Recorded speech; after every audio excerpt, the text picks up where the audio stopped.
ఏడేళ్ల బాలికపై 60 ఏళ్ల వృద్ధుడు అత్యాచారానికి పాల్పడినట్లు అనుమానాలు వ్యక్తమవుతున్నాయి. కాగజ్ నగర్ పట్టణంలోని మారుతి నగర్ కాలనీలో ఈ ఘటన చోటు చేసుకుంది. బాలిక బంధువులు తెలిపిన సమాచారం మేరకు కాగజ్ నగర్ పట్టణం మారుతి నగర్ పెద్దవాగు దారిలో గల బిలీవర్స్ ఈస్టర్ చర్చ్ లో డ్రైవర్ గా గత 6 నెలలుగా పనిచేస్తున్న రమేష్ అనే వృద్ధుడు ఈ దారుణానికి ఒడిగట్టాడు. చర్చిలో ఆడుకోవడానికి వెళ్లిన 7 ఏళ్ల పాపపై వృద్ధుడు అత్యాచారం చేశాడని ఆరోపించారు.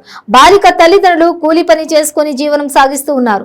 తీవ్ర రక్తస్రావంతో ఇంటికి వచ్చిన పాపను తల్లి గమనించి విచారించగా విషయం వెలుగులోకి వచ్చింది. దీంతో కాలనీ వాసులంతా ఆ వృద్ధుని చితకబాది పోలీసులకు అప్పగించారు.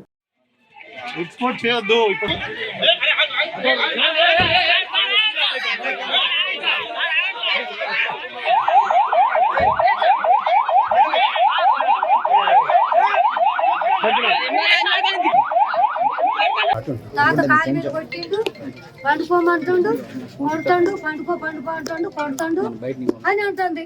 అరే తాత ఎందుకు కొడతాడే అని అంటే పండుకోమంటుండు, కొడుతుండు, కాలు మీద కొట్టిండు అని అన్నది. ఇక నా భయం వేసి మా మనవరాళ్ళకి చెప్పిన పెద్ద ఇంకా చెబితే ఇక ఆ పిల్ల తాళం పోసి దాకంటే వేసిపోయింది. 4 హాస్పిటల్ ఎప్పుడు పోయింది. ఇంత ముందు వచ్చింది వాళ్ళమ్మ.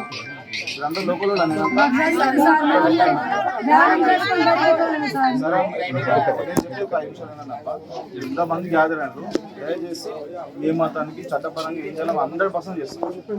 పాపకి ఏం చేయాలో 100% కూడా అందరూ చెప్పినాము. అసలు మీకు వచ్చి ఓపిక పట్టాలి అని తీసుకుపోయి మేము దయచేసి